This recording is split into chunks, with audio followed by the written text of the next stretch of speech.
Good morning, everyone. It is Tuesday, so here we are, Tuesday tea time with Elsa. It is bucketing down rain. We have so much rain today that I am in the house. We can see Atlas. He is up there at the shed overlooking everything. So he is sort of here in my video.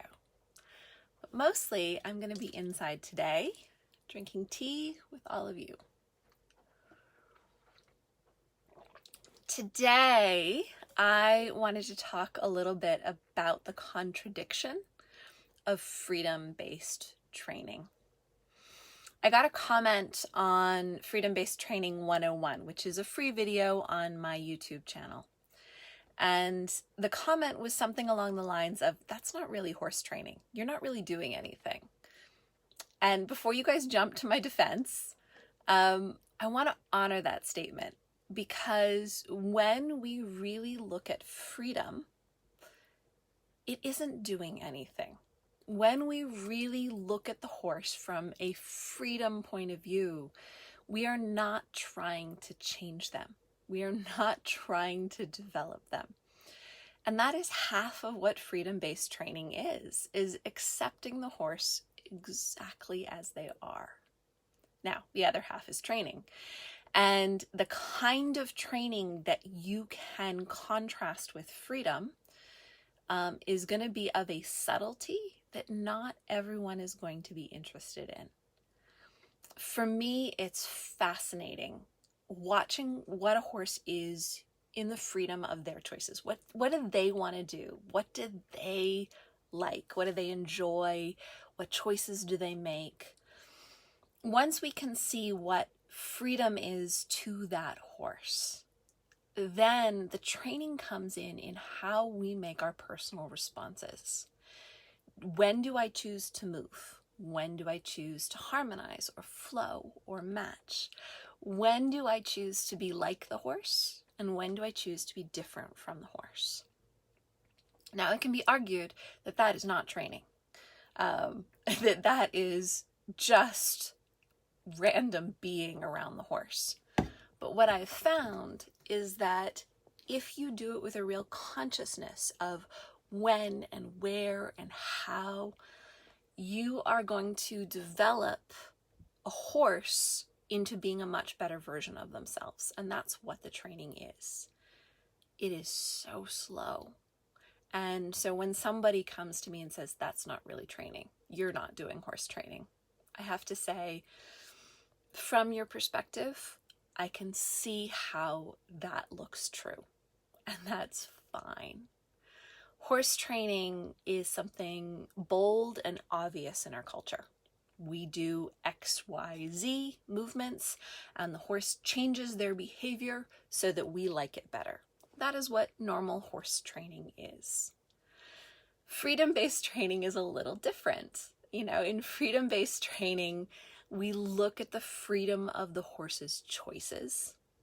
And only after we know them really well and we know what their freedom of choices looks like, we start to tailor our decisions so that the horse's choices become better choices.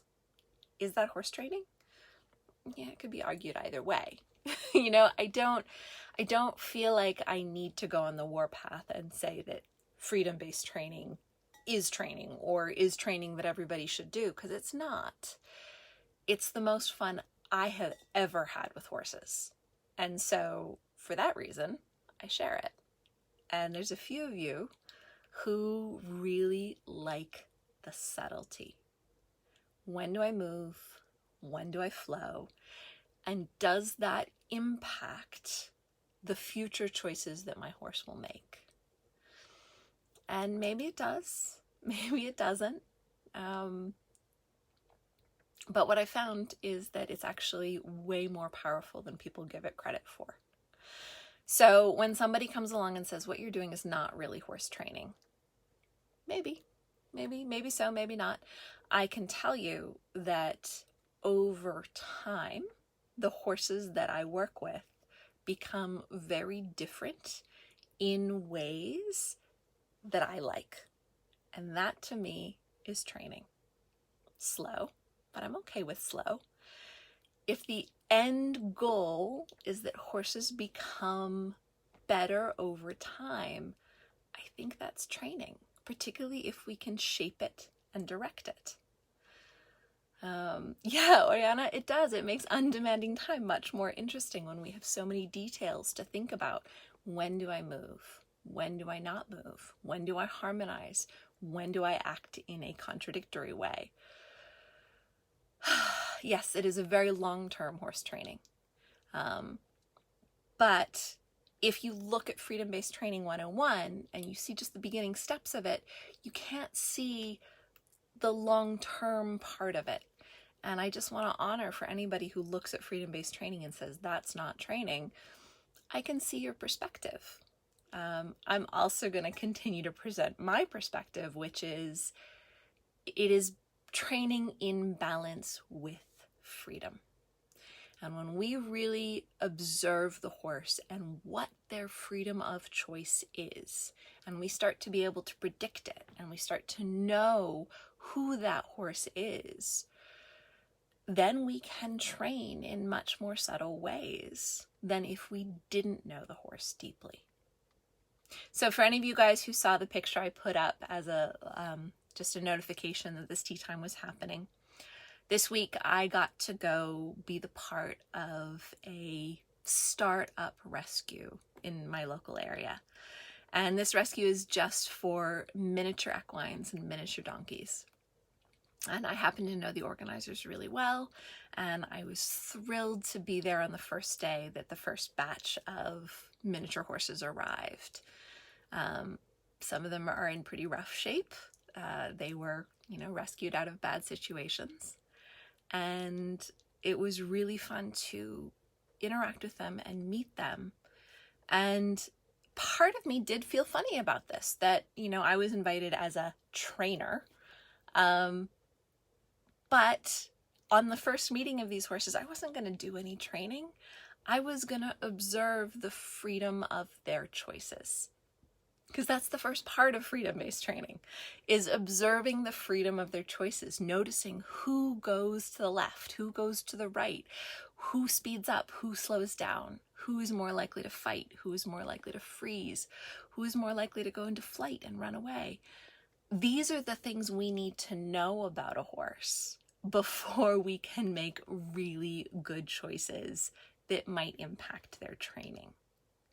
So when I get invited to go meet a new herd, I'm not going to do a lot of training right at the beginning. I'm going to do a lot of observing.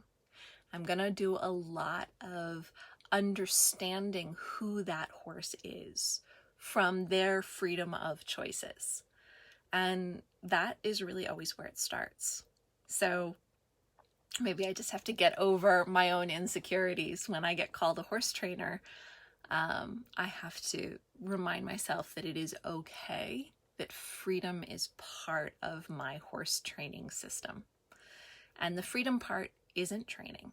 The freedom part is observing.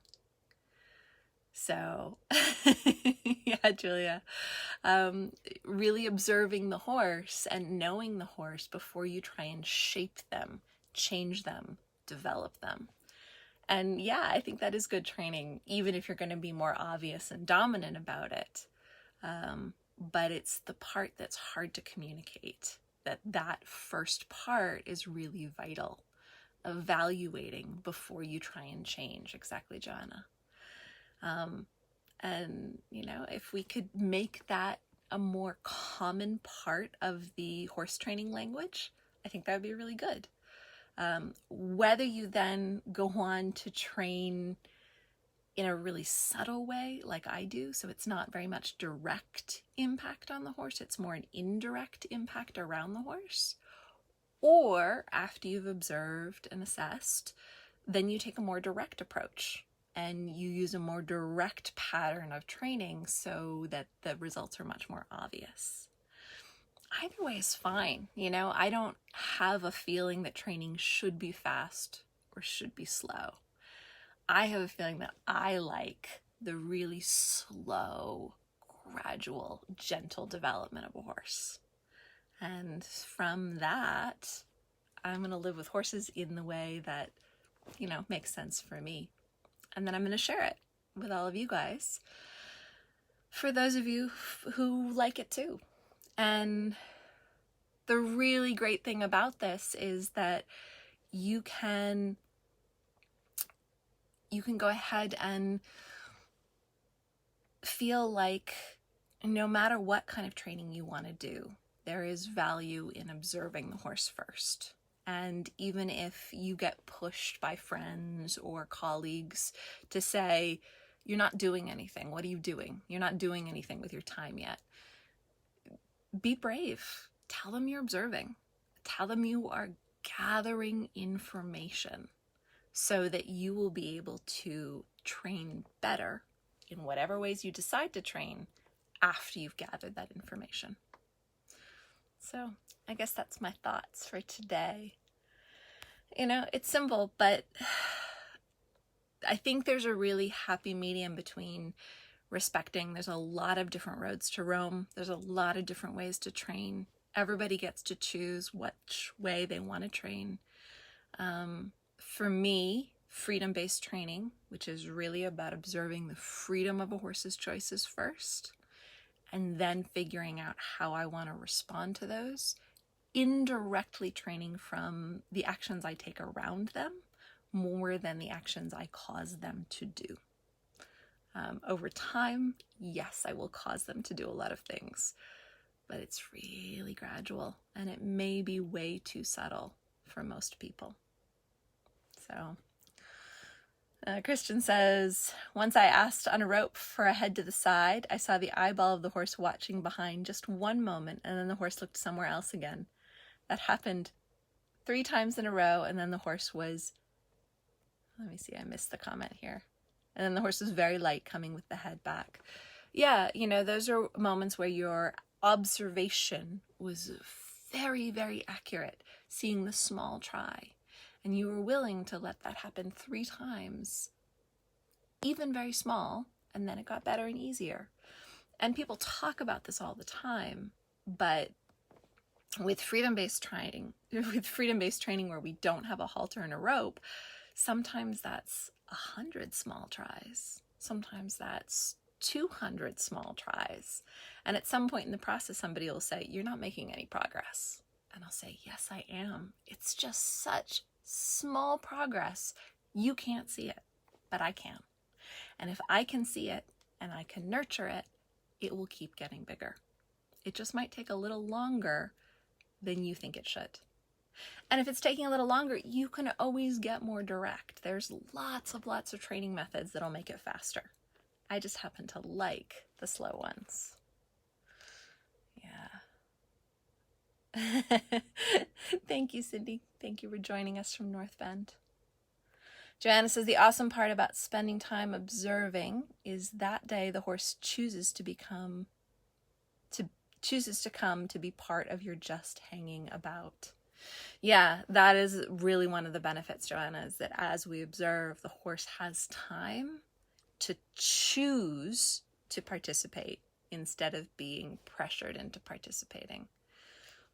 It's one of the things I like about slowing down. Yep. And when you slow down, I think your eye does get also more trained to those tiny things, as Christian was saying. When it happens too fast, only the most naturally brilliant horse trainers can see the tiny things. When it goes too fast, most of us miss those tiny moments that we could reinforce. When it slows down, we have an opportunity to catch them and see them and nurture them. So I'm going to leave you guys with that thought. Atlas, and you can see Ram out behind him out the window there. Happy Tuesday. Thank you for joining me for tea time. And, if you enjoy freedom-based training, that's great. If you like more direct training, that's great too. But I think all of us could take a little time to really observe in freedom what choices the horses make. And then take the training out of that in whatever way you want to do. Thank you guys, and I will see you next week. Let me know if there's any subjects you would like me to talk about specifically.